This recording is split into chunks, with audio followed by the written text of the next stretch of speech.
everybody. Welcome to Playing to Win, Episode 5, Content Creation. I'm your host, Travis Paler, and today I'm so excited to talk about this. I'm all about content creation. It's kind of my lifeblood, my passion, and I'm just stoked to have our guests on. And joining us, as always, we have our co-host, Zane Heron. You know him as Penguin. What's up, Zane? Hey, Travis. What's going on, man? Feels good to be back. Yeah, man. Episode 5. We're making it happen. We're making content. Yeah, dude. I'm actually really excited about this one because I recently, started streaming every day, maybe the last 2 months, trying to keep consistent. So we got some great guests on. I'm actually excited to ask questions just from like the newbie perspective, So Yeah. You've been averaging some good viewers and kind of just starting up the stream, kind of pro gamer going streamer as well. So it's excited. Oh, yeah. Let's talk about what we're talking about today. We've got what you need to know while getting started, just kind of the building blocks, right? The basics, kind of. Yeah, the basics. And then, Yeah. is it difficult to create content, and what are the challenges? So, like, as you're getting started, like, what are the hurdles that we gotta hop over to get that going? I think that'll be a good one for me, honestly, because right now, obviously, I'm a pro player, so I'm kind of boring. I got to figure out what to do to get better at that. Yeah, your niche, right? So, what genres of content are out there, and what platforms to use? How do we build your audience, and how do you keep them coming back for more? I think that's a really good one. Kind of rope them in, and then how do you keep your audience engaged? What is 343 looking for when it comes to creating a grassroots partnered kind of program, and kind of just maybe keep that in the back of your mind as you're creating content? And then things everyone should keep in mind while creating content. So like while I'm doing it, what's the process? What do I need to be looking out for? What's the do's and don'ts? Who's my audience, maybe? Yeah, demographic, all that stuff. Yeah. And then advice to current and future content creators. So kind of learning off the building blocks, all the mistakes that maybe we've made. Maybe we can kind of pass on some sage knowledge to everybody. And then without further ado, I'd like to take a moment to introduce our guests. We have Lalo, also known as Muggsy. You probably know him from all those montages that we've all seen throughout the community. Now is the lead social media producer for 343i. Also joining us, we have Uber Nick. I would dare say, most likely the most viewed Halo YouTuber and streamer out there. What's up, guys? Dude, I'm so stoked to have you guys on. Yo, what's up? How's it going? Happy to be here. Hey, man. Thanks for having me. Glad to be here. Yeah. So let's just get right down into it. The do's and don'ts, kind of like what do we need to know while getting started in making content? Like how do we get that ball rolling? If like someone's out there and they're just like, I want to make some content. Where do we start? I'll take this one off first, if you don't mind, Lalo. Go for it. So I think back to when I first started making content, like it all started because I just wanted to have fun. Like me and my buddies just wanted to make montages because that's what we loved watching. So like the do's, in my opinion, are find something that you find the most fun doing. And then from there, it'll be very simple. Because if you're trying to make content with just getting views or, notoriety in mind, it's not going to work out too well. So create content that you have fun making first of all, and then it will come very naturally after that.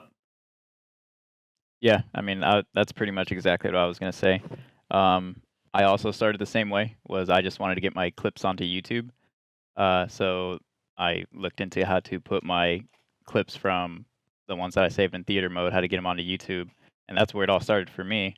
And I think that if you don't have the the why of why you're doing it, right? Which is, for me at the time, it was fun. It was something I wanted to do. I wanted to show off my gameplay to either my friends or random people on YouTube. That was my why. It was fun for me. If you don't have that why, or if your why is, you want to make money or get views, then it's going to be very hard to create content because, it's not fun, or, you know what I'm saying? Like, you want it to be fun before it's what you're doing as like a job. And I think people overlook that too much, and they go straight for, oh, so and so is doing this full time, I want to do this full time. And so they set that as like a goal instead of the why. Or sorry, they set their that end point of wanting to do it full time, they set that as the why instead of the goal. Gotcha. When it should be a goal, like that could be a goal you attain on your way while creating content. Is like eventually you can do it full time, Right. but that shouldn't be your why. Your why should be because you're enjoying it, because it's fun. Yeah. Yeah, you Sure. want to get to that finish line before even going through all the hurdles, right? Exactly.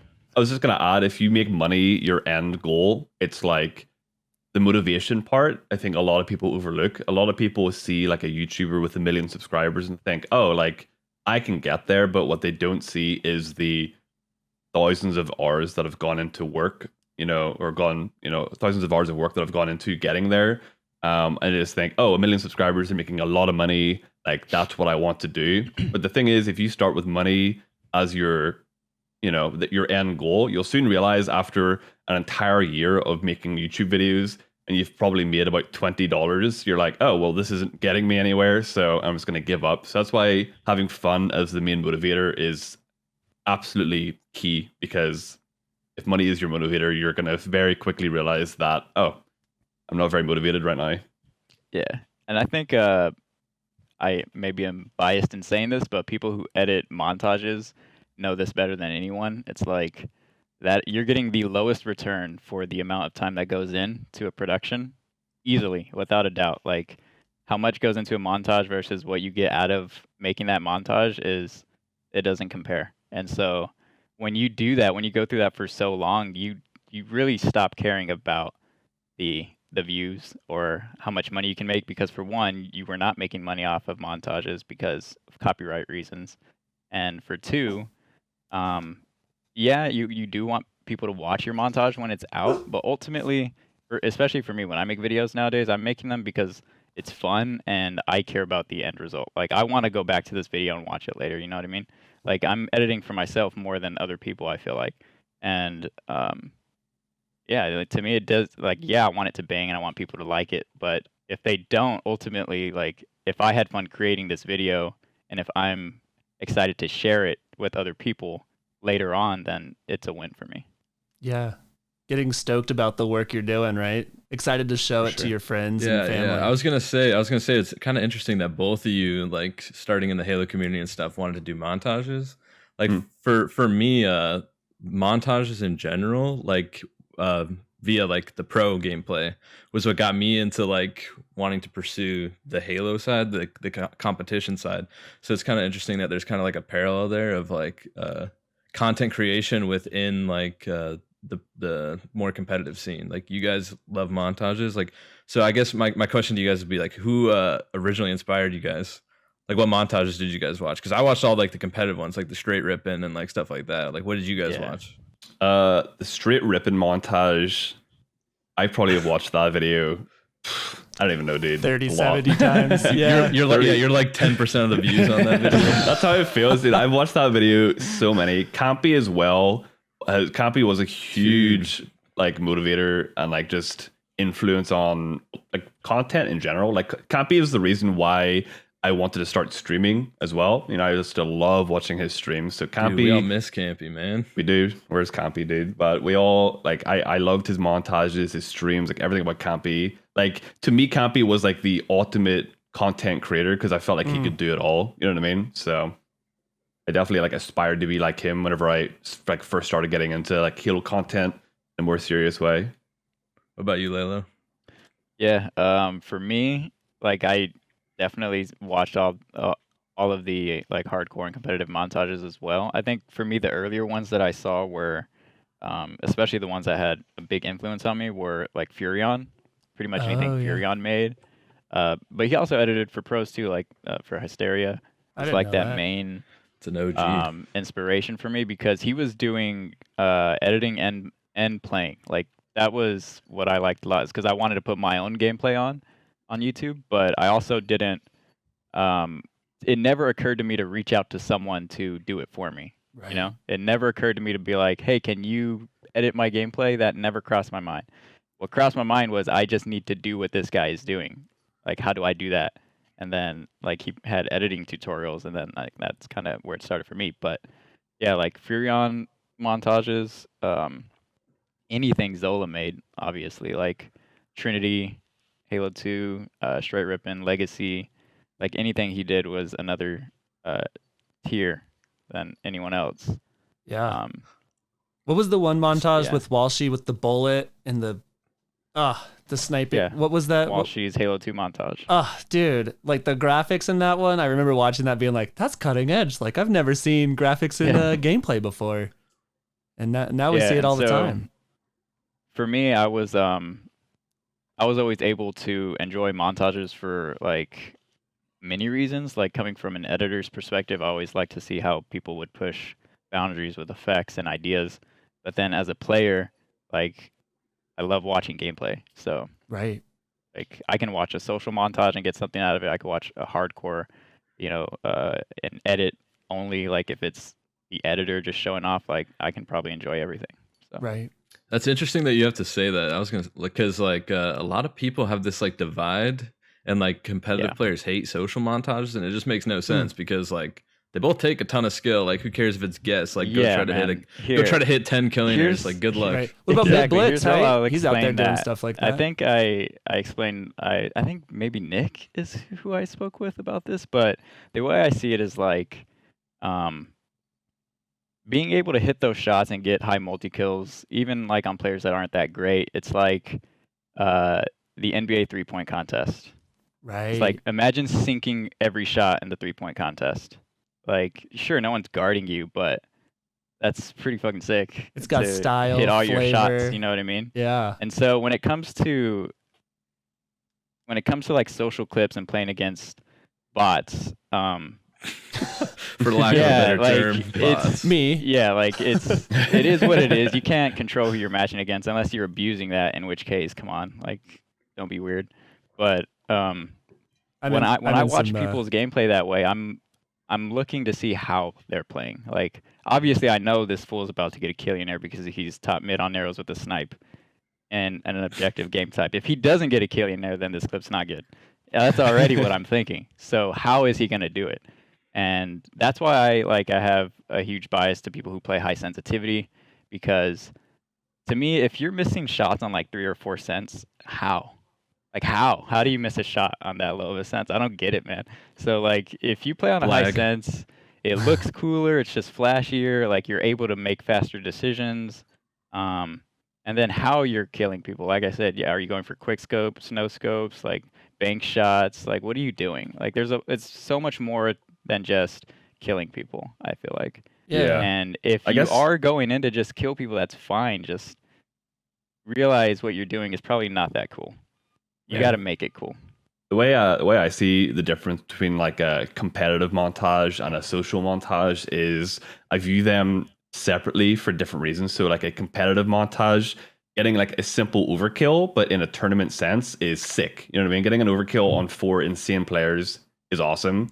Whereas if it's a social montage and you're playing, let's say 4 bots, but you like hop off an icicle on Narus to hit the Killionaire shot, that's never going to happen in a competitive montage. You know what I mean? So there's that divide. Like you have to view them separately for what they are. You know, you're never going to Yeah. expect a crazy Killionaire in a competitive montage, but in a social montage, that kind of clip is more readily available. I guess that's kind of what more you expect. So it's just what you prefer. Do you prefer watching sick players get taken down, or do you prefer watching what makes Halo, someone using a grav lift to put a bubble shield up into the air and then they snipe someone or something like that, you know what I mean?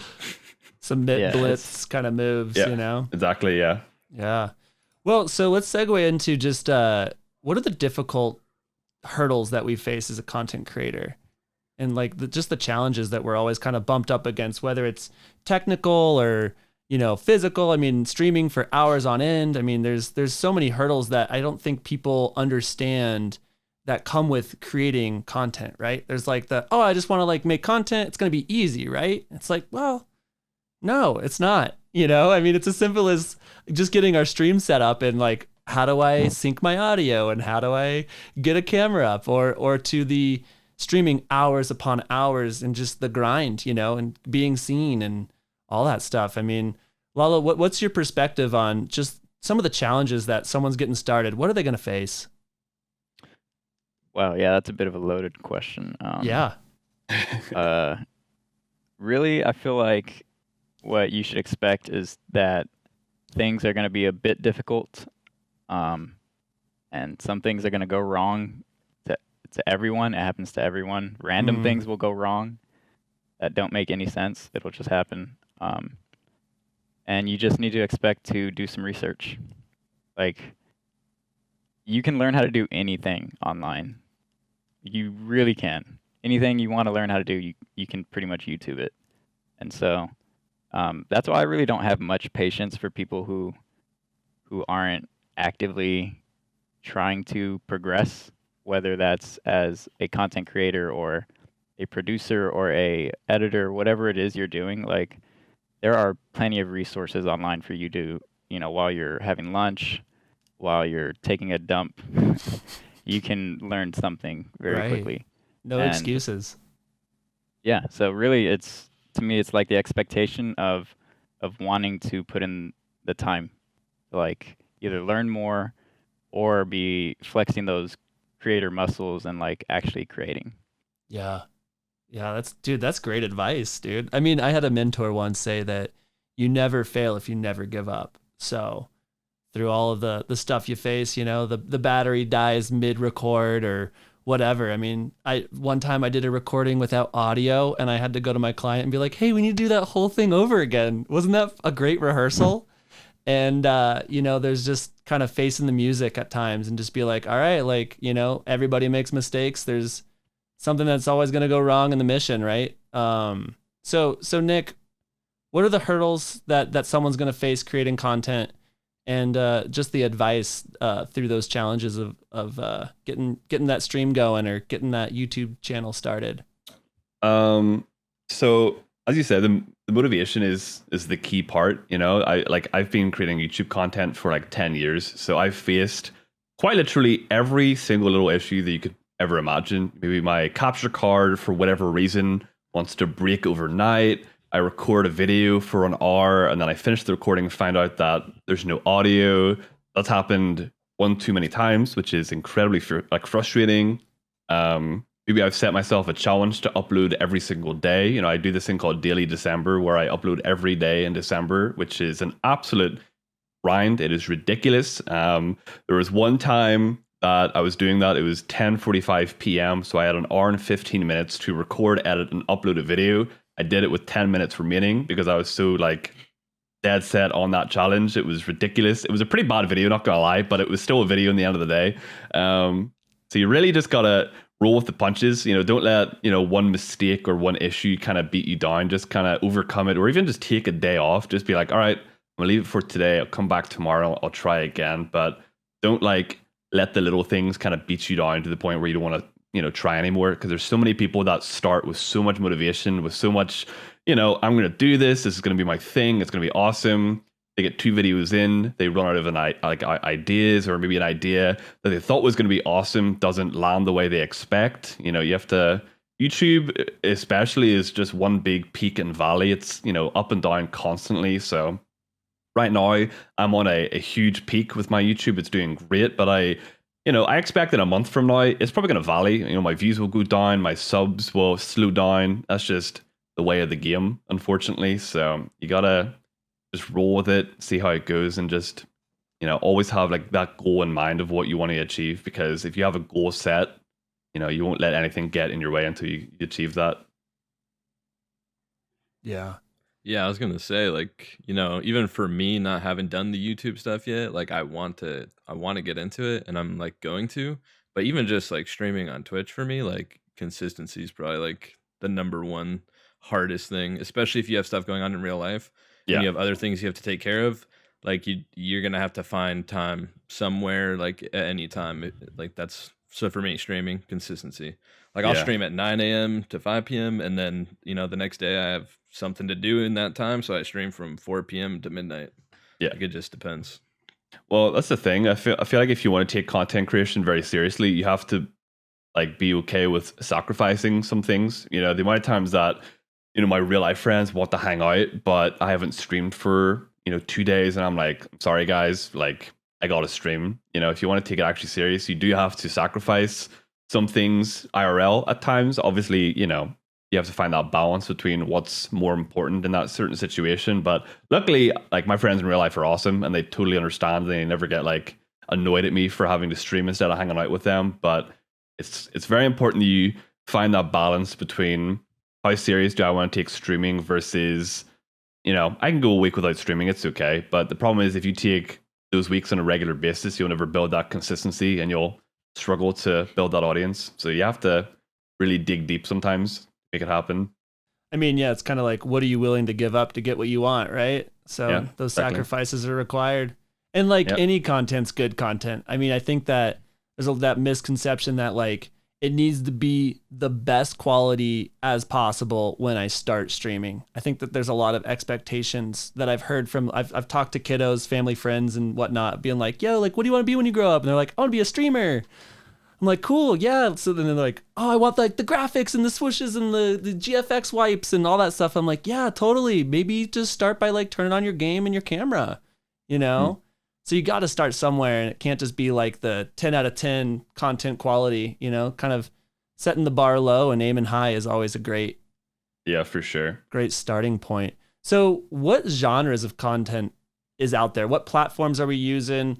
What are we doing to kind of like keep that ball rolling when it comes to creating content? Where are we posting things? And I mean, Lalo, so being the producer for content for 343i, I mean, what are the platforms that you all are using, and just how do you produce that content and generate that viewership and everything? Yeah. Another loaded question. Sorry, we can chill. With I my mean, job. I don't know, man. I mean, just No, they're good questions. They're good questions. I just have trouble like starting or right. finding a starting point. With my job, my main focus is creating content pretty much for social media. So for Twitter, we don't have an HCS Instagram activated at the moment, but that's coming. So our content usually gets posted to the Halo Instagram. But yeah, really for me, it's like social media and soon to be YouTube for HCS as well. That'll be sweet. Kind of like the thing on the horizon coming into Infinite, right? Something to get stoked and giddy for. Yeah, we have some really cool things we're working on that we cannot wait to share. I know we say that a lot, but it is what it is. No, I mean, like it's been a lot of years coming, man. I mean, I think that maybe for our viewerships and kind of our maybe for our viewers and listeners out there, maybe Lalo, you can kind of just go into the journey of how you got to 343i and kind of what it took to get there. Man, it took a lot of just a lot of work of all different kind of work. I was thinking about it recently, but when it comes to going to an event, like a gaming event, I've been to a gaming event as all different kinds of positions. Like I was a spectator at once. I did ticket admissions at an MLG before. I coached before. I've competed before. I've done photography, video for teams, for the event itself, for players specifically. Like I've been at events in all areas of it. I've worked for all different kinds of people in esports, I feel like. And that was all over time. And what I'm trying to get at is that at no point through when I started creating content and like trying to make it in esports or gaming, if you will, I never like was away from that as my goal. Like I started doing this when I was in high school, like going into college. I was making money through like freelancing, and I knew that I wanted to always do that, like make money from creating like content, right? Like that's what I knew that I wanted to do. And I didn't work full time in this industry until 2015, 2016. So like there was that period where I was like in out of college or, working 2 jobs to, pay bills and live. But in my free time, it was always, like I said, learning how to do something better, freelancing for someone, and, having to learn how to do new things to solve these problems because of this job that I took. It was always progressing towards that main end goal of, this is my full-time job. And so in doing that, I developed all these skills that eventually were going to fill this position that they were looking for. And so as soon as they were able to activate on growing the HCS team, Tashi reached out and was like, hey, you should apply for this. It's like, hey, I will. And here we are. Yeah. Oh, it's such a good story. I mean, it's really like, the proof is in the pudding, I guess, kind of that say. I don't know. There's a lot of sayings, I guess, for stuff like that, but the grind paid off, and it's a really cool story. I think it's a really special one. Hits home to like the freelancer heart, I kind of view all freelancers like a samurai, we're swords for hire. I don't know. I mean, just riffing here of like who is a freelancer? Where do we go? We're just kind of like whatever job lands in our laps, we're gonna do kind of thing, and eventually it gets you somewhere. Sometimes you have to. I was always of the mindset that, I wanted to accept a job not only because I wanted to get paid, but if it was an opportunity to work with someone or do something or learn something new, then why not do that and get paid? Yeah. I mean, it's like the make your passion your job, and you never work a day in your life, right? What about you, Right. Nick? What platforms you posting on to? What's going on like how do you get seen? How do you get viewers coming back? How do you get that out into the universe of the digital networks? So I feel like if you want to be a content creator in 2021, your brain has to be constantly activated to as many different social medias as you possibly can. Because if you're not doing that, if you only focus on one, like and if there's any Twitch streamers that are watching this right now, I don't mean to personally attack you, but I feel like this is really sound advice.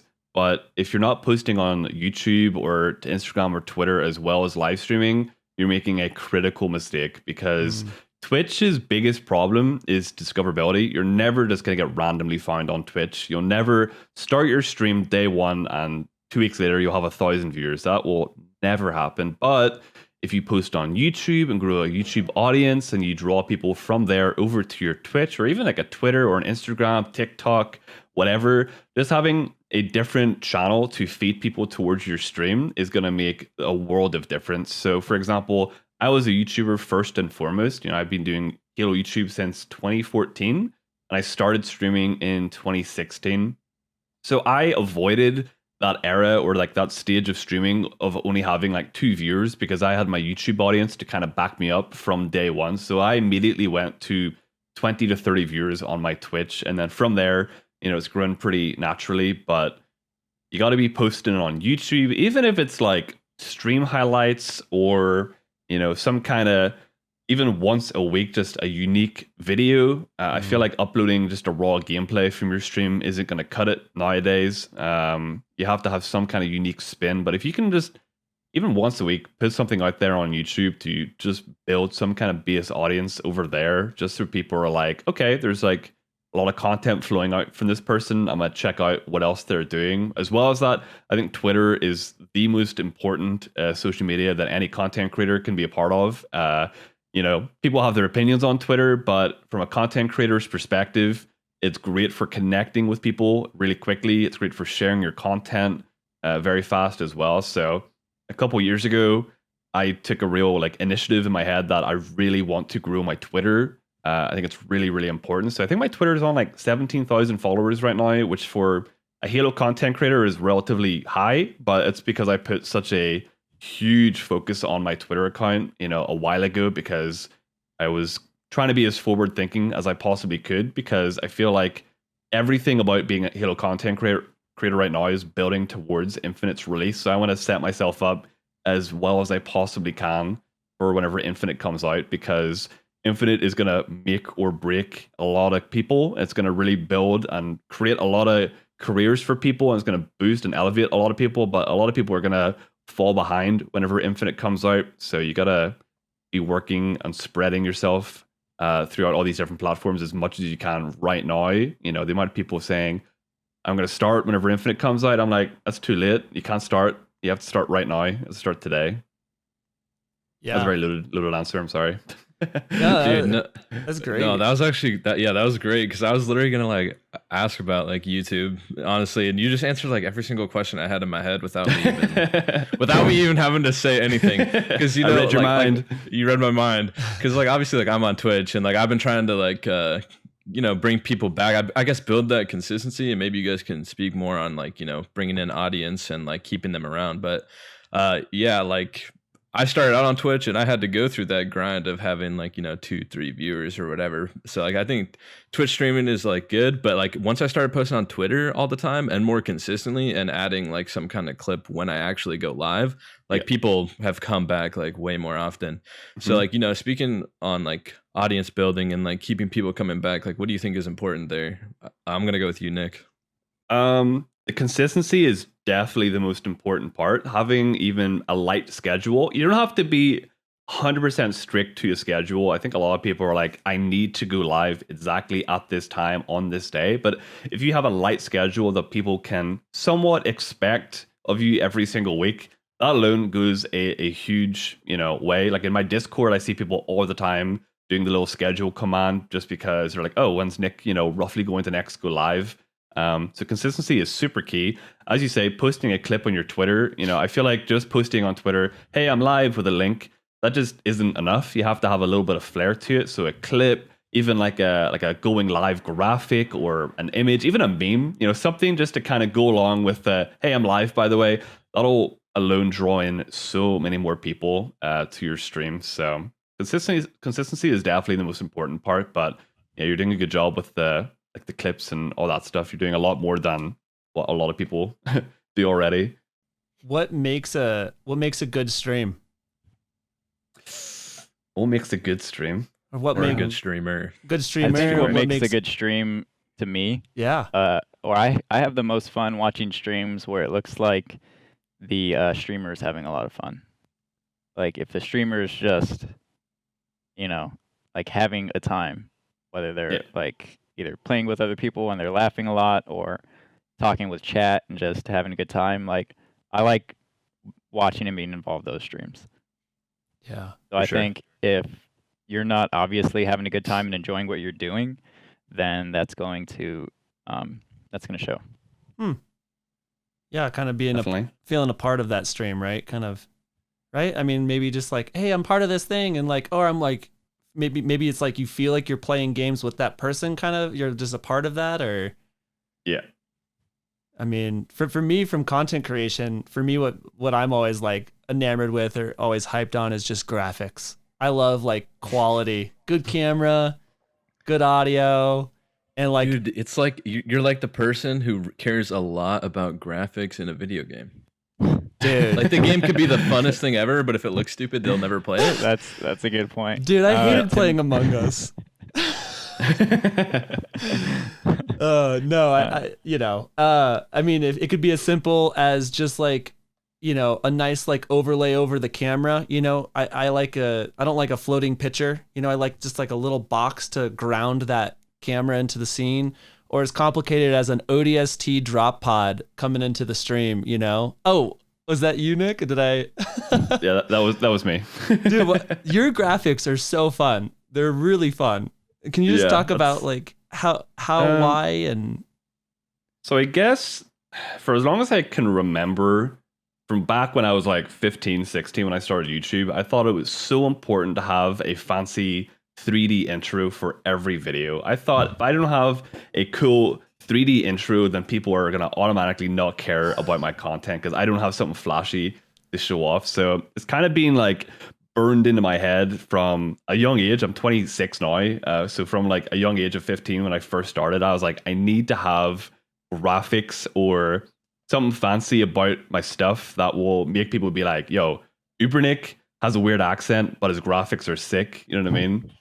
So I guess like I'm really fortunate. I became really good friends with a guy called Pixelflare, who is like one of the most talented graphics artists I've ever met, and I'm best friends with him now. And he actually just got hired at 343, so he did on the marketing team, which is awesome. But he's made all of my graphics for years and years and years now. And I just think it's so important to not only for yourself but also your audience. I feel like if you have the same graphics for 3+ years, you know, people in the end of the day probably won't care that much, but I feel like always having something fresh for your viewers to take in and enjoy is like it's like nice. It's like a refresh. It's like an update on their viewing experience. So, you know, maybe like once a year or something, I get like a slight rebrand, or I get like a touch up on my stuff, or I get like a drop pod animation created so I can drop into my games. It's a Which little is bit so cool. Every time you it's press really that, I'm like, oh, okay, here we go. It's a little bit. I could show you it right now, actually, pretty easily. Hold on, just in case anyone has never seen. I love this thing, so it's course like you my can. Dude. It's like your go-to. Oh, it's so good. I remember the dude. first time I saw it. Dude, I've I don't changed my know. gamer tag like 2 times. It's also a mental reset for the streamer Yeah. himself, I swear. yeah. We're also low-key calling out a lot of people who stream Halo every day. Just like with no emotion. They just like don't even care. They're just like trying to win the I game. mean, hey, there's nothing wrong with doing that. If that's, you want that's fine, but if that's all you Yeah. do for 8 hours a day, like I don't know. I here, don't know yeah, about and then. I wanted to bring this up earlier, so I'm glad you brought that back up. But yeah, that is like the definition of insanity is like when you do the same thing over and over again and you're expecting different results. So if you are that streamer, nothing wrong with being that streamer. Oh, I'm that streamer when I play. That's why I don't even have a webcam on, because I just want to play. Yeah. But anyway, You're just there to watch Yeah. your own rebro. yeah, basically. But yeah, if you're doing the same things over and over again, which is, you know, just turning on your stream and just playing, and you're expecting to grow that way, you're insane. You just are. You need to be doing other things to, like Nick was saying, to attract that viewership to bring them into your stream. So it's like, imagine you're having a yard sale or something, and you don't put any flyers up. And you don't put and, any like- new things out. Or no, like you put out Right. everything that you're trying to sell, and like you just don't market your yard sale. And it's like, okay, so now you're just hoping that someone is gonna walk by and want to buy something. Right. Like, no, you gotta let people know that you're about to have a yard sale. So what do? The week prior, you can put flyers up anywhere you can put them, right? That's basically what you want to do with YouTube and TikTok and all these other social medias. Is those are your light posts at your corners and your wherever you are, right? You put up all these ads that you're having a yard sale. You market however you want, and then you have your yard sale every Yeah. however often. And if you're not like doing more to attract that viewership, then how can you expect to grow if not by just getting hosted by people? Right. Like, I don't know.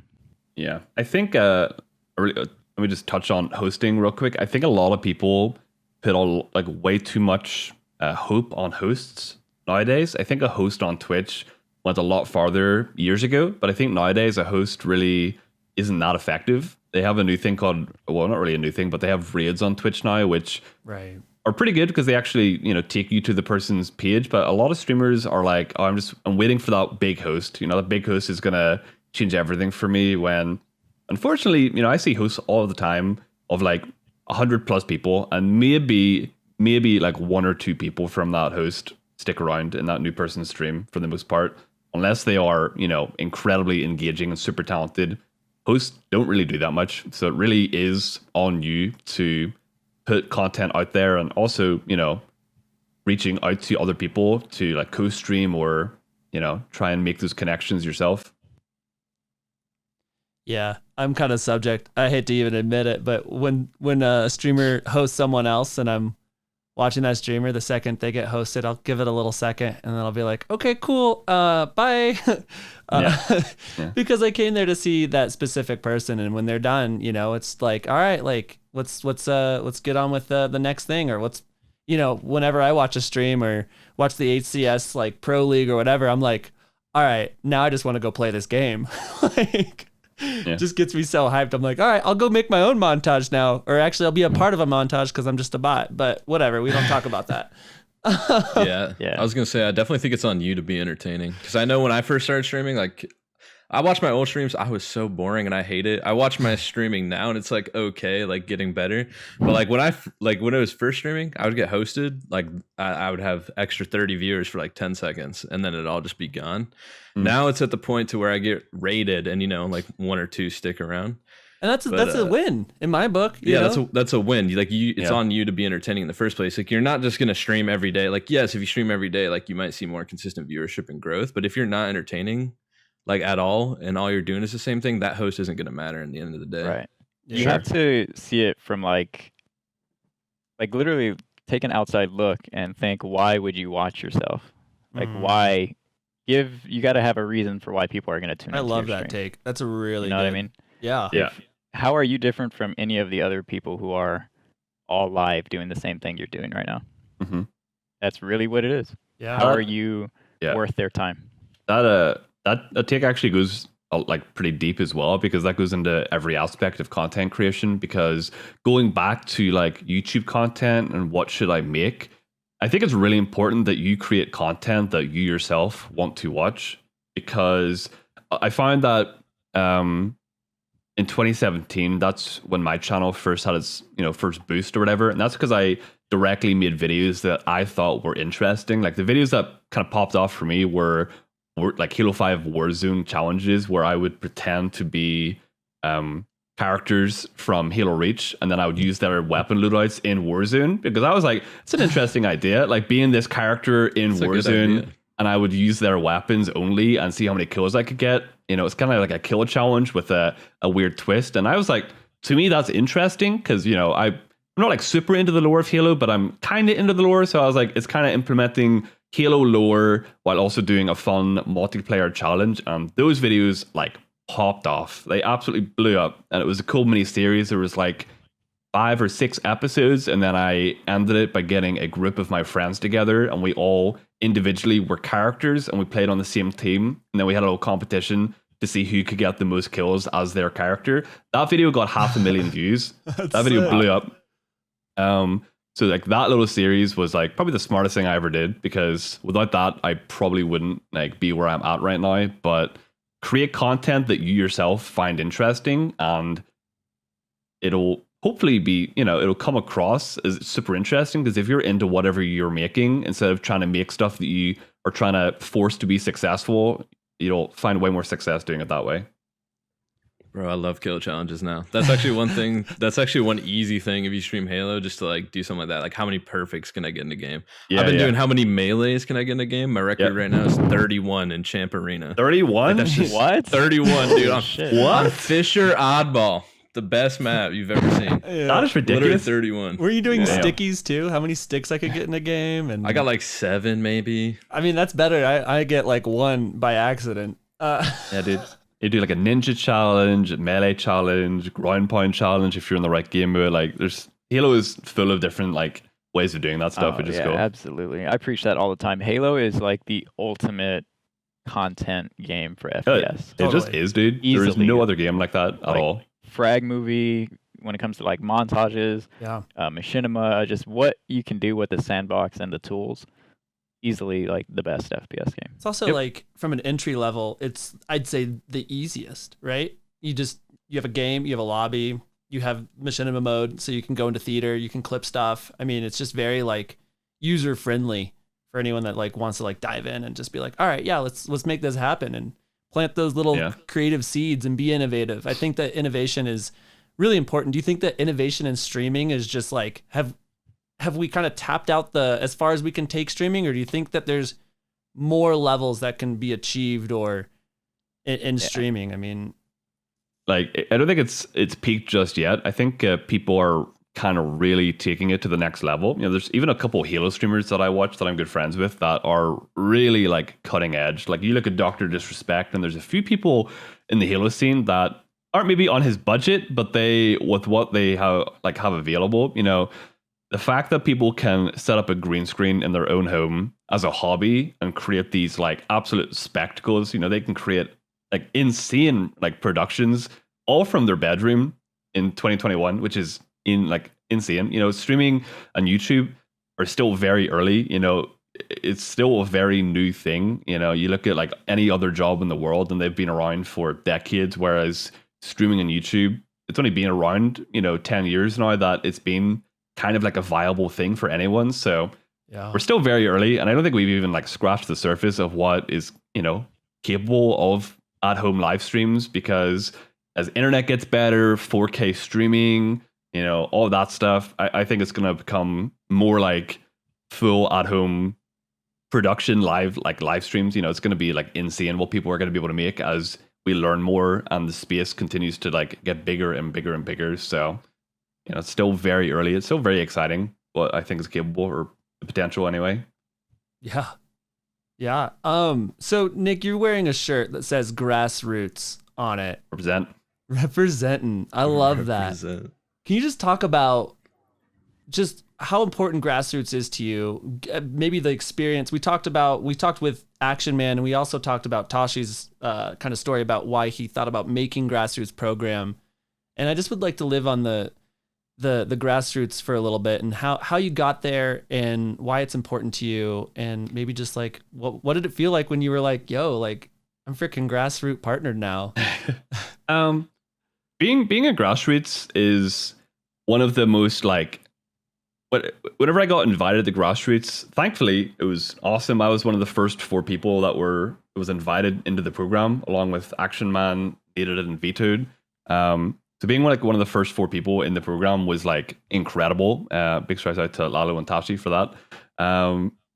But being grassroots is like a really big honor, because it's basically you're directly being noticed by the franchise that you love. Like Halo is, the one thing in life that gets me super hyped. Anything Halo gets me just pumped. You know what I mean? So being in grassroots is like, it shows that all the years of hard work that I put into Halo content has been fully noticed by, the creators of Halo themselves. So it really did mean the world to me whenever I was invited to be part of grassroots.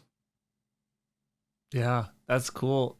So Lalo, with a 343 kind of industry's perspective, what are you guys looking for from an HCS perspective of grassroots, and what are you looking for in content creators? Yeah, anytime we're bringing on new partnered creators, like the main things that we're looking for, I'd say, are probably consistency.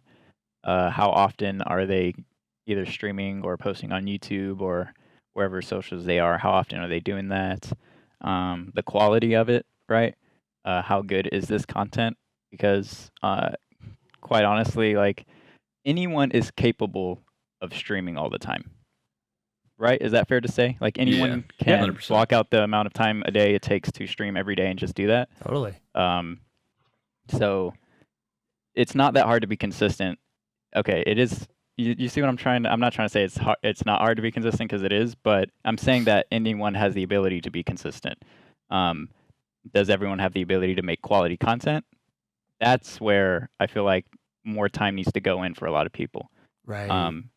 And so that's another thing we look at, is how good is the quality that you're making, because there's definitely a balance you want to hit, and then ultimately, like, how positive is their outlook on what they're doing, right? What are their goals? How can we best assist them? And if those 3 things align, then they're a good candidate.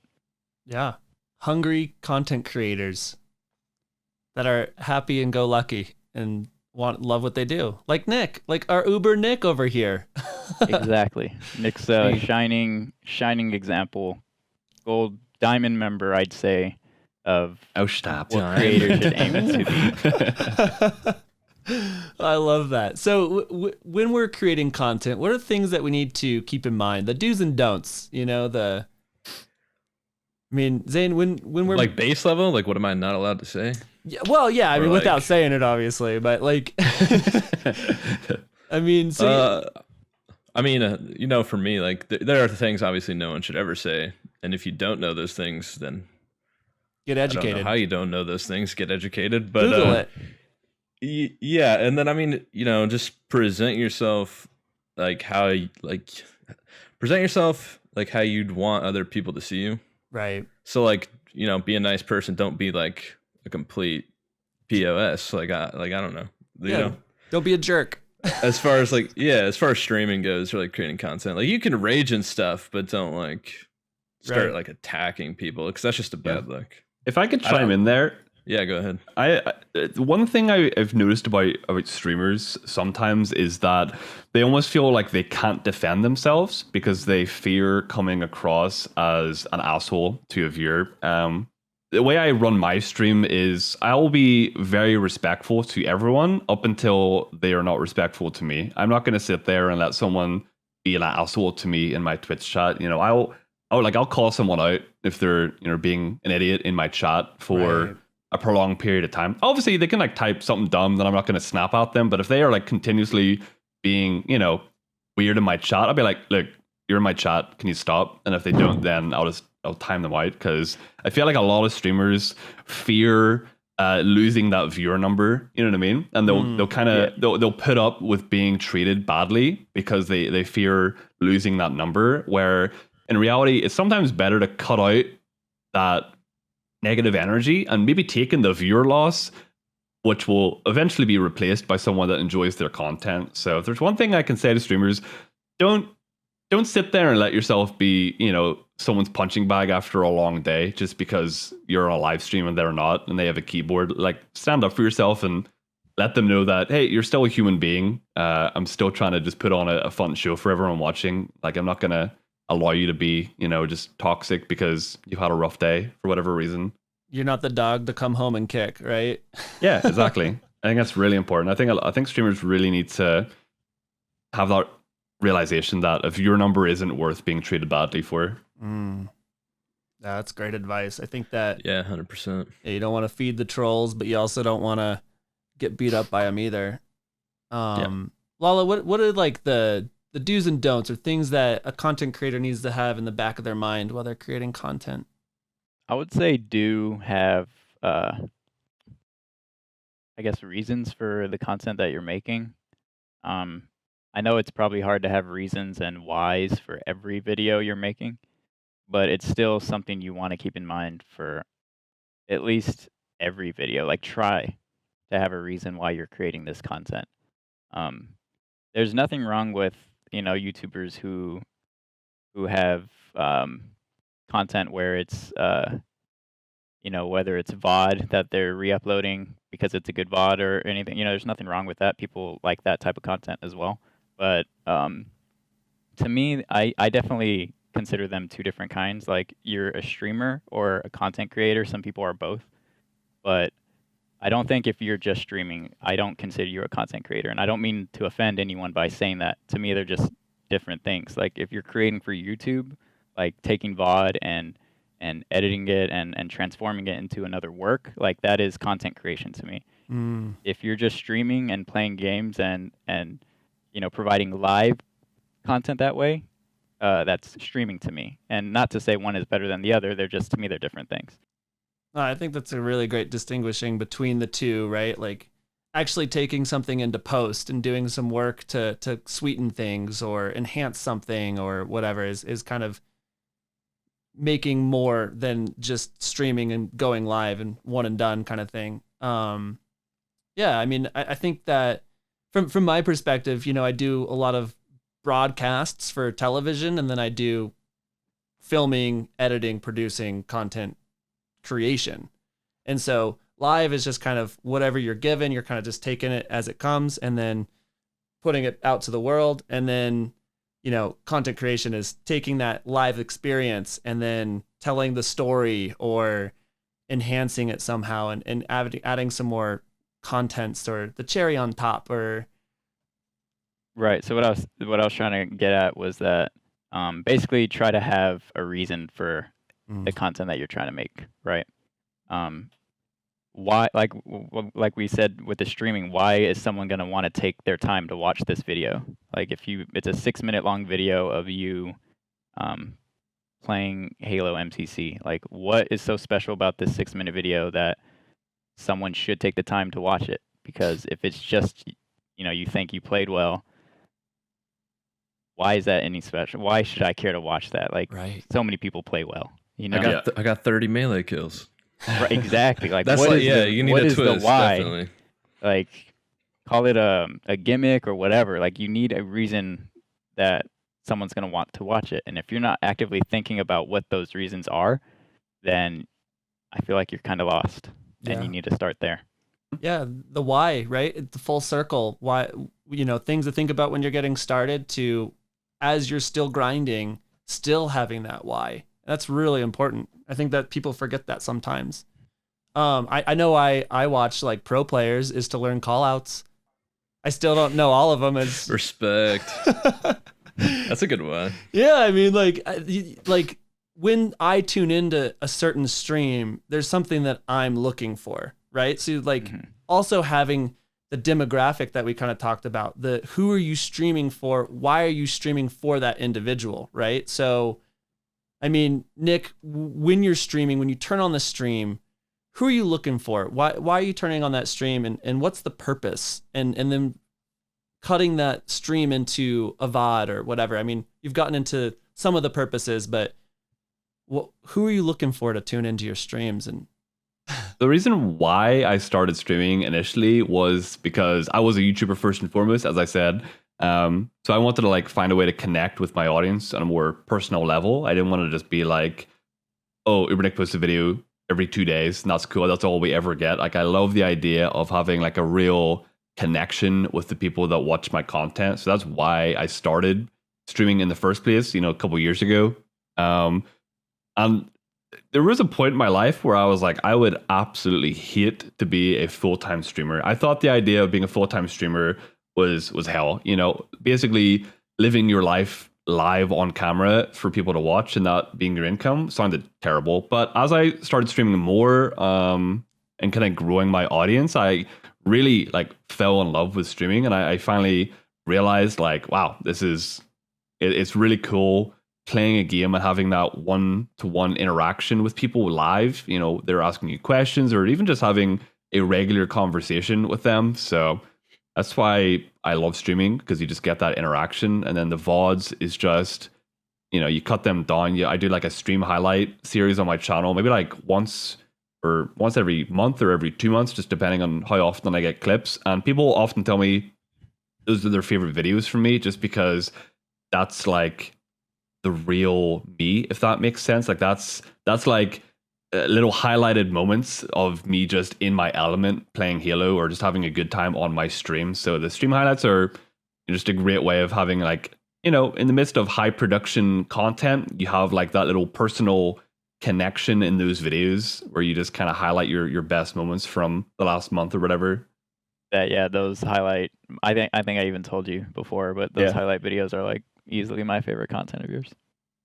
Yeah. Fun. There was like one video that was on Twitter you posted a while ago, just a little clip. It was like you with a kiddo and he was like sweating with you and stuff. What?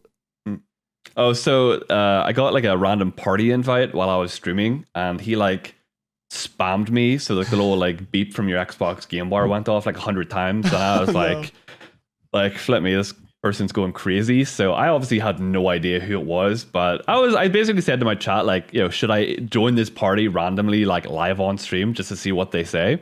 So I joined the party, ends up being like an 8-9-year-old kid who, is a fan of my videos, and he freaks out, loses his mind. So we chat for a little bit. He's like an old British, like super young kid. He's just really excited. So I'm like, should we play some games? And he's like, yeah, let's do it. So we hop into some games and we just have a great time.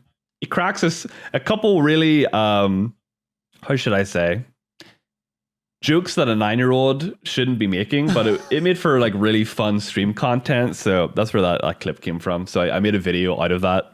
He ended up spamming me so much, asking for a 1v1 after that. It was ridiculous, but it made for a fun video. Right. Yeah. I mean, we have to think about like as a content creator, the people and influence and effect we have on people's lives. I mean, people are tuning in, and I think that kind of all comes back to the do's and don'ts of how you represent yourself. Right? It's kind of like who's watching your stream, and what kind of example do you want to set for, the generation to come or your peers or whatever. I mean, I think that's really important. I think it's really cool that you gave that kiddo a chance too. Did you end up 1v1ing him or? I did, but I decided to not make it into a video in the end, just because I don't know. I didn't want to like draw too much attention to him, because I feel like at that age, the one video I made, I feel like was cool, but I didn't want to like drag it out, because I feel like it would have maybe went to his head. He was starting to talk a little bit where it was kind of going to his head a little bit, and I was like, okay, we had our fun. It was cool to like give him that chance, but You made I don't his wanna, day like- though. You know he You went don't to wanna create a school. monster. Yeah. I don't want to create a little monster that's like, yeah, see this video, I was in this video, so blah blah blah. Me But- and Ubernick are boys. You- But That's you my know, ma- like that's so cool as a kid to give that kid that opportunity. You know, he went to all of his friends, sent that video to everybody, just being like, "Yo, like, what's up? I'm freaking Uber Nick's boy." You know. But if we were saying goodbye, he's like, I can't wait to tell my mom over dinner that we played. I'm like, I'm sure your mom's gonna care. Yeah, but that's really cool. Yeah, for sure. You know. So Zane, when you're creating your content, what's your why? Why are you doing it? And what's the approach you're bringing into your streams now? And that just getting started, getting that ball rolling. You know, originally, like when Halo 5 first launched, the reason I started streaming was just to do it. And then that was pretty much the only reason, just so people could see like pro gameplay, I guess. And like it was just practice too. So it was like, you know, whatever. But now, you know, Halo kind of on like a downturn, I guess you could call it. Like, you know, there are people getting more views than ever. But by downturn, I mean like it's been so long since like primary title came out that it's turned back into just the love of Halo for me. Like at this point, I stream just because I love Halo and I want to hang out with people who also love Halo. Like I actually enjoy playing and I want people to enjoy my gameplay and like hang out. It's a way to socialize. It's a way to, you know, come up with new ideas, new ways to play the game. Like I know with COVID, I started watching a ton of YouTube just because like I was bored out of my mind, stuck at home. And like people would play games in different ways, doing challenges, like whether that be like Pokemon videos, Halo videos, Call of Duty videos. I was watching like whatever of like people playing a different way. So it's also like a way to like share that. Like I've been playing with stupid controllers. Like I've been playing Halo 5 with like a Hori Fight Pad, which is like a GameCube controller for the Switch. And it's awful, but it's like funny to like watch. It's like funny to try to play, especially at the Champ Arena level, like try to play with the GameCube controller against the best players. And like, you know, chat finds that entertaining. So it's also a channel points reward to get people more involved in the chat and stuff. So for me, it's just because, you know, I have fun. I want to have fun with other people. And like, I hope they enjoy the memes. I actually want to add on to what you just said about you were watching other content and just digesting a lot of YouTube. That's a huge thing that I think creators or anyone needs to do, is just digest as much media as you can, whether that's other Halo content or content from another game, another type of game, maybe a sport even, especially if you're a producer or someone on the creative side. But really take in how they're creating their videos. Try to take them apart and dissect what those videos are. Like, how does it start? How does it end? Like, how are they transitioning from this scene to the next scene? Like, try to put it in segments and think about, if you were to make that video, how would you do it, right? So first, you know, say you're on YouTube and you're watching Smash Bros highlights or something, right? Take that video that you really like and how can you make it Penguin's video, right? And so Will Smith he said this before he has a great YouTube channel, by the way, Will Smith, look him up. He quotes, he says, you have to imitate before you innovate. And I think that is absolutely true. Like, you want to, or you don't want to, but you kind of have to take what others have done and kind of learn what they know and then add your spin to it and make it yours. And you can't innovate on that until you imitate and kind of learn what it is you need to know, right? And so, I mean, for the longest I've been on YouTube, I have a playlist called Inspiration and I have a playlist called Tutorials. And they're both private, only I can see them.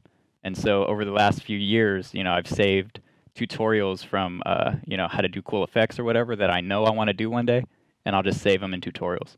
Or if I see cool videos that I know I'm like, well, I can pull something from this one day, or this makes me want to do this, I'll save it in Inspiration. And then anytime I'm like at a rough spot or a block, I will go to those playlists. Or on Twitter, on my bookmarks, I do the same thing there. I save cool tweets, funny tweets, anything that provokes emotion and like creativity, I'll save it. And so if I'm ever at a roadblock, I go to those places and it's like a flood of, man, I can learn about this thing that I wanted to learn about, or let me try to work on this cool thing that I thought about. And I think more people will need to do that, because if you're not doing that, then you don't know what you don't know, you know? Right. That's so beautiful. I mean, that really is like, that hits the heart, man. You know, it's definitely like, I think I remember like in high school, they made me paint all the like Van Goghs and just kind of emulate their styles. They like forced me to do it, and I hated it. I freaking hated it. Didn't want to do it. Never wanted to do it. But then I picked up the camera, and they did the same thing. They're like, "All right, now you have to film like, you know, like whatever." I can't even think of someone right now. Like a Coen brother film. You have to film like that. You have to color grade it like that. You have to cut and edit the whole thing, have it feel like that. And you have to kind of learn how to use the tools from the greats before you and kind of build on their shoulders, so then you can kind of innovate, right? Otherwise, you're just kind of like swinging in the wind or whatever and hoping that, yo, Lala, what's your cat's name? Can we say hi to this kitten? She keeps I love will it. not leave me alone. It's a really good cat, man. They can open this room door, so I can't lock them out. She has a little bow tie. Her name's Miso. Miso. You say, show them your bow tie. It's just adorable. She's Yeah. like, dude, I want to be a part of this podcast. What's up? Welcome to my cameo. My name is Miso. My cat wasn't asleep. I'd grab him so he could hang out. Yeah, thanks so much Sorry. for joining us at these wee hours, as they say in Ireland, She has right? a sister. She's somewhere else. Totally. So, with that being said, to kind of wrap up our podcast in a nice little cat bow, we could say, what's the advice or the current? You're really proud of that one. He aren't loves you? that. He pretty loves that. cringe. So, He is so he loves glad. that so much. Friggin', yeah, I was hyped on that analogy. I love my analogies. If you can, Nice. if you couldn't guess, I just love trying to spin any kind of thing into a metaphor. Just get really visual with it. What are the advice to our current or future content creators out there? What are like the things that, you know, you could look at your you know, baby Uber Nick and be like, yo man, like this is what I would do, or don't do this, or things you wish you knew getting started. I would tell baby Ubernick, stop making content that you think other people want you to make and make what you want to make yourself. Because I spent way too long making what my friends were making instead of focusing on what I enjoyed. Because my friends all love doing like getting a sick gameplay and then making a commentary over that gameplay, whereas I always want to make live commentaries. You know, while I was talking while playing in the game. That's what I love doing. But all my friends thought, oh, that's kind of cringe. Like, you know, people were, you know, a little bit like over enthusiastic when they do that. But like, it's kind of like what my personality is like. You know, I get really excited when playing Halo. It's just how I am. So eventually I started doing that, and I saw immediate change in my YouTube channel because I started making content that suited me. So focus on content that you yourself enjoy, whether you think people around you will like it or not. It doesn't really matter because it's what you want to make. Yeah. Lalo, any advice to baby Lalos or any of the other future content creators? Main thing is to just create. Just keep on making things. Like I made a bunch of really shitty videos before they even became moderately decent, I would say. And you know, it was all on the same path. You know, I had to make those shitty videos to learn from those shitty videos in order to, you know what not to do next time, you know, and fix those mistakes and really refine what I was doing. And I'm still doing a lot of that. But the fact is that I'm still doing and creating as often as I can be. And so that is my advice. And also to creators who are currently only streamers, I think you need to try to learn how to create on YouTube. I think you need to take the time to learn editing software in some degree, and it can only help. It's only going to help you. I don't see how someone can learn production or content creation, especially in this space, and not have it immensely benefit them in all ways. So Right. if I have any advice, it's just take the time, and you know, if you're streaming 8 hours a day, great. Maybe scale that back to 6 and spend 2 hours a day learning how to create content. Ooh. Yeah. I love that spin. Kind of hone the skills, shift it into something else, you know, or try to ride a bigger wave than then All whatever. right, let's not go insane. Yep. Let's not go insane. You Yeah. can stream 12 hours a day, and those 12 hours are wasted because nobody's ever going to find you. Right. Exactly.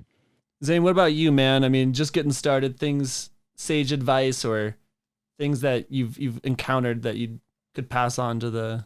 Yeah. You know, for me, right now, having like really just gotten consistent at streaming alone, like I think, you know, practice makes perfect. The age old practice makes perfect.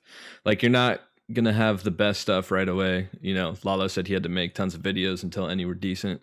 So for me, just even in streaming itself, like, you know, there are times where I think I'm really boring, and that's the times I need to like practice and get better and like, you know, just hone the craft. And like, you know, like Lalo said, you know, take the 2 hours to learn something else, hone the skills, and then get out there and start posting anywhere with production. Like you can't go wrong. Yeah, like Lalo also said, kind of flex that creative muscle, keep strong in the creativity realm. You know. Yeah, he nailed that too. Yeah. like he was talking about all that. Like, yeah, when you watch other people, when I watch other content now, just in general, like I'm thinking about how I could apply that to myself all the time. Yeah, what imitation's the ultimate like flattery, right? So if you're looking at what someone's doing and trying to copy it, you know, it's not looked upon. I think there's also, I just would like to address something. There's this whole like stigma of like other people, other streamers are your competition, you know? Like I grew up in the stream, like the broadcast realm with a bunch of salty dogs, you know, just guys that were in the industry forever and scared of losing their jobs and didn't want to pass on that sage knowledge or didn't want to like help out the young gun or whatever because, you know, they're scared of losing their gig or whatever. And I think that that's a huge mistake, right? I think that we talk about with Tashi in episode 4 about just being a part of the community, being a part of that extended family. And the second we start viewing anyone else who's streaming as our competition, it's like the wrong mindset. I kind of feel, you know, there's this whole, like, I remember going to the videographers and being like, hey, like, I'm new. How do I use this camera? What are the settings? Or how do you do this certain look when you're filming? And they would just like palm my face, metaphorically, of course. Well, I mean, salty dogs, man, in the live broadcast world. I have some war stories.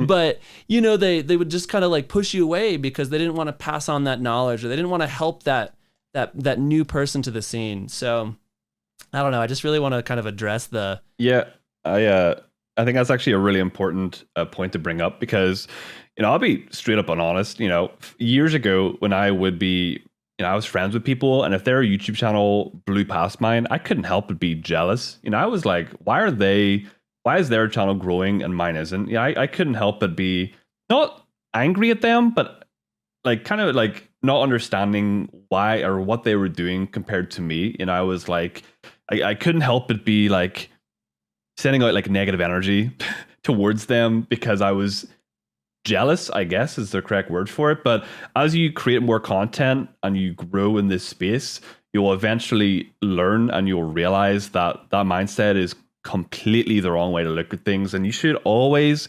look at people not as competition, but like motivation. You know what I mean? Like a really good friend of mine, Mimplitz, his channel is blowing up right now. He's about to pass me in subs any day now, and I could not be happier for him because he's worked so long. He's put so much time and effort into everything that he's done, and I cannot wait to see him pass me in subs. And you know what?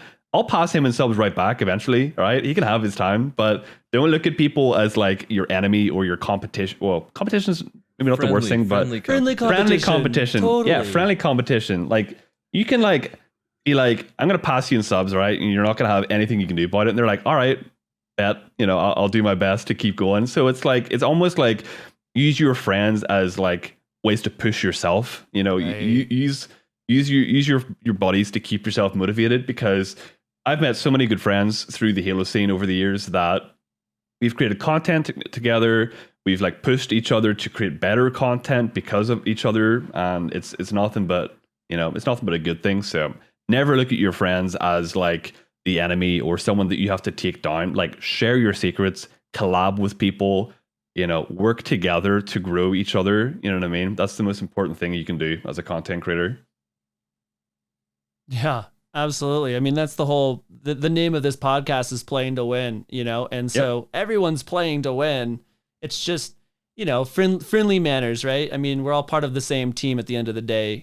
We may like compete against each other, red versus blue, but in the next matchmaking, you may be on the same team as the person that you were fighting against, right? So it's kind of like, don't burn any bridges, don't step on people's heads to get to the top, because Exactly. what is the saying? They'll laugh at you as you fall back down the ladder or something like that. I don't know. There's, I've grown up in this industry from the ground up, from like starting as like a utility, production assistant is where I started at a NASCAR event. And I remember pulling cables through dip cups, mustard, and ketchup, and without gloves, because no one told me to bring anything. I was like, yeah, totally, I can't wait to show up. And then they're like, yeah, strike these cables. And I'm like, okay, how do I do that? They're like, pull on over under. Do you know how to do that? And I'm like, no.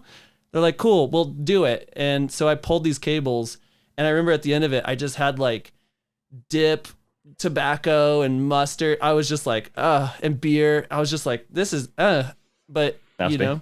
that was like my starting point, and you got to start somewhere. So, Yep. that's how we get there. So Yeah, I was gonna say that for the Halo community in particular, that whole like sending negative energy out there, like we all kind of collectively did that for a while, especially like in the competitive sphere, and we kind of like killed our community for like a little bit, like So I think like moving forward, like working together and like trying to stay positive about the positive things, because there are a lot of positive things even about like Halo 5 as a video game, or even about like the community right now, even though we've had like the delay of Halo Infinite. There are good things happening. So like I think we just all need to like focus on that a little bit more, and Yeah, send that for sure. positive energy out there. Yeah, I also reiterate on that. I wish we saw more collaboration in our Halo community from all types of creators. Mainly that huge divide from like the social, casual, and competitive. If you look at other communities, man, like Call of Duty, Fortnite, they mingle, right? Like you Yeah. see the COD casuals playing and running Warzone or whatever with the competitive crowd. Like you see Fortnite players playing with the the people that are going and doing the crazy stuff, right? Like it's not as nefarious as it is here. I feel like people have like either they Walls care and way too divide. much, or Yeah. like I don't know if it's personal with people, but it's really not that deep. We're playing video games, we're having fun playing video games, and we're trying to share the cool stuff that our fun moments playing these video games. If you are taking it more than that, then you need to take a step back. And I just wish that more people in this community would collaborate and try to, like Nick was saying, help each other. Like that's really where it starts. And if we continue down the path of dividing, then we're never going to be the sum of our parts if we're always divided. So Yeah, I mean, how can we get anything done, if we're all just trying to do the same thing by ourselves, kind of thing, right? It's like trying to build a rocket and send it to the moon, it's, I mean, the team. that's another thing, man. Like, just remove the ego you have when it comes to either thinking someone is not good because of the people they're playing or whatever. Like, completely remove your ego from that. Take what you're seeing for what it is. Right. And realize that when people post their gameplay, it's not to say because they are better than you. It's literally, hey, this is my highlight that I'm excited about. That's what it is. Totally. And if you have an issue with that, then maybe you need to look inward on why you have a problem with someone doing something that doesn't affect you. Dude. That's where it begins. Yep. Oof. Yeah, man.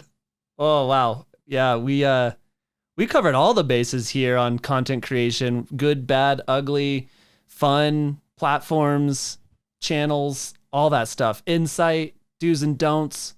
So I'd like to just take a second to address our viewers and listeners and just say thank you so much for joining us on this podcast, Playing to Win, content creating or creating content.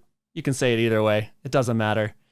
And we'll see you on the next episode. Any last remarks, boys, before we head out? Thanks for having me on. It was an honor. A lot of fun. Yeah, same thing. This was really fun, and love what you're doing with this podcast. It looks great. It's dope. Yeah, thank you guys. Yeah, we're collaborating, right? We're kind of breaking those Exactly. walls, trying. Exactly. Yeah, and it's fun. I mean, if you're not doing it because it's not fun, then maybe stop doing it and do something else, right? Right. Well, Life's too short to be, doing something you're unhappy doing. Totally. Exactly. Absolutely. Well, again, thank you so much, everyone. Playing to Win, creating content, episode 5. We'll see you on the next one. All right, we did it.